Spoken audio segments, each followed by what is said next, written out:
Hi, I'm Sam Bailey, here from Crater Teen Press, and this is my associate, Luis Chaparro.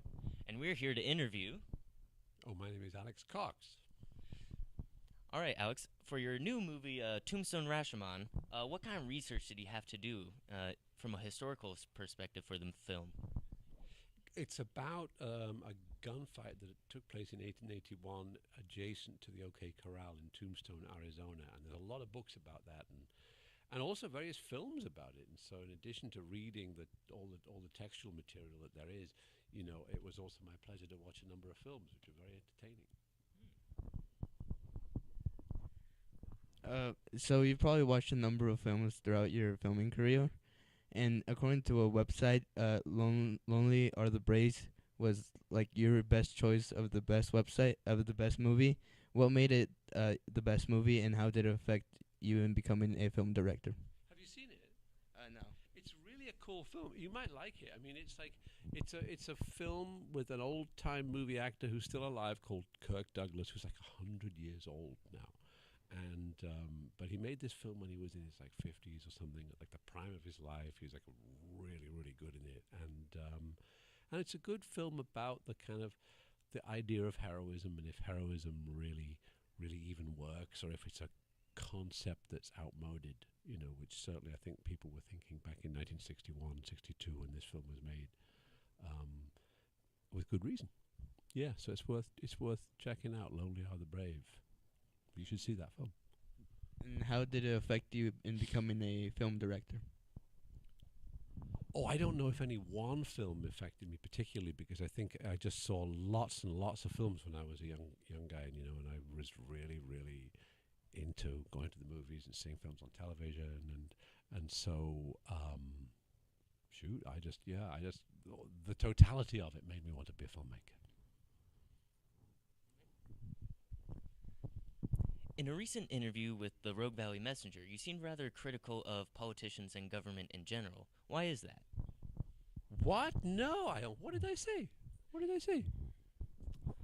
Well, the question was, if given, I forget the exact number, it was some $100 million by a film producer company and total creative freedom, what would you make? You said, why that much money? You can make a bunch of good films with that much. That's the problem with government and politicians these days. They just throw money at everything.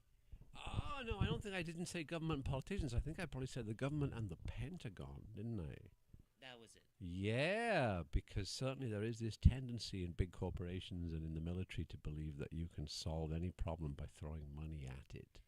But but just by throwing enormous amounts of money at something doesn't necessarily solve a problem. Sometimes it exacerbates the problem. And really, whatever you're going to do, I think you need to know what your intention is, what your desire is, what the desired outcome is. And then if you know clearly what that is, you can work towards it, and often in a very economical way. I think when the outcome is unclear, the desired outcome is uncertain, then a lot of money gets wasted and a lot of other stuff gets wasted too. What do you think? So, at one point in your career, you traveled to Mexico and made a movie called El Patrullero.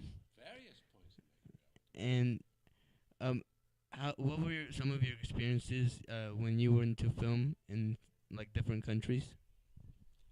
Well, I directed two films, or two and a bit films in Mexico. I also acted in Mexican films. Did you ever see a film called La Ley de Herodes? Yo, you gotta see this film, man. It's a great film. Oh, it's a great film. At one point, it was a very popular film in the Mexican cinema, and I was one of the actors in it. And I like it in Mexico. It's a great country. They have a great film history. It has a classic cinema that's on a par with the American cinema or any of the cinemas of Europe. And so it was for me like an honor and this fantastic thing to be able to go to Mexico City and work with people like Pedro Armendáriz, Blanca Guerra, Ernesto Gomez Cruz, all these actors who are so fantastic and who I'd seen growing up, and then to actually get to meet them and work with them, that was un gran beneficio. So your Wikipedia page says you're a big fan of Godzilla, and you actually wrote some comics for Dark Horse. I just want to know, what's your favorite Godzilla monster? My favorite Godzilla monster would obviously be Godzilla, right? the guy himself. I mean, you can't. Although Godzilla actually isn't Godzilla the queen, because Godzilla in the movie The Son of Godzilla, Godzilla has laid an egg, right? Yeah, I remember that. And the egg hatches. No, but it was a Japanese movie. The Son of Godzilla is the first official sequel to Gojira, That's right? And it's a Japanese movie. Before they did American versions, and Godzilla has laid an egg, and the egg hatches and produces baby Godzilla. So therefore, Godzilla is a woman. Isn't that interesting? Because we think of Godzilla as this powerful force being so masculine and destructive and stuff, but really Godzilla is a lady. That was my take on Godzilla. All right, well, going back to the interview with the Rogue Valley Messenger, you said that your primary search engine is DuckDuckGo. It's a search engine that doesn't track any of your history or anything. And doesn't belong to Google. Yeah.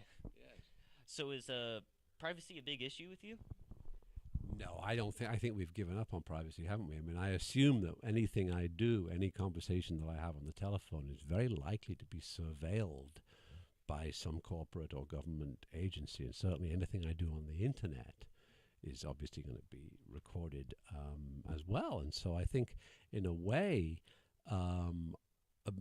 my generation kind of feels this with a certain degree of regret and annoyance. But I don't know what you think. I mean, do you have an expectation of privacy? Well, in today's age, I do know that almost everything we have is recorded and archived somewhere, and we can have a personal file of each and every person of all our history, and they actually use that to choose what ads they show us. And so I think it's pretty fair to expect that almost anything you search up is probably going to be seen by someone else.